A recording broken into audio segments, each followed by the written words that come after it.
Sinergitas tim penggerak PKK Tambak Rejo, Persit Koramil Tambak Rejo, dan Bayangkari Tambak Rejo gelar senam bersama warga Desa Jatimulyo.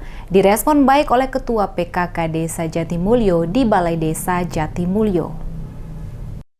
Dalam rangka mendukung program TMMD ke-110 Kodim 0813 Bojonegoro, tim penggerak PKK Tambak Rejo bersinergi dengan Persit Koramil Tambak Rejo dan Bayangkari Tambak Rejo gelar senam bersama warga Desa Jatimulyo di Balai Desa Jatimulyo. Sri Andani, Ketua TPPKK Desa Jatimulyo, mengaku senang dan antusias dirinya dapat bersinergi dengan para peserta yang turut hadir dalam kegiatan tersebut.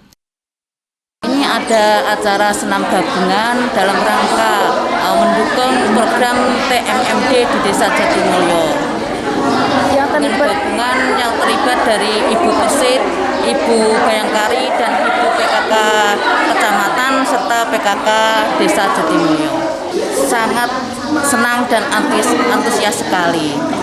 Harapan untuk program-program TMMD yang masuk di Desa Jatimulyo semoga mendukung terutama dalam akses jalan, semoga mendukung perkembangan perekonomian Desa Jatimulyo.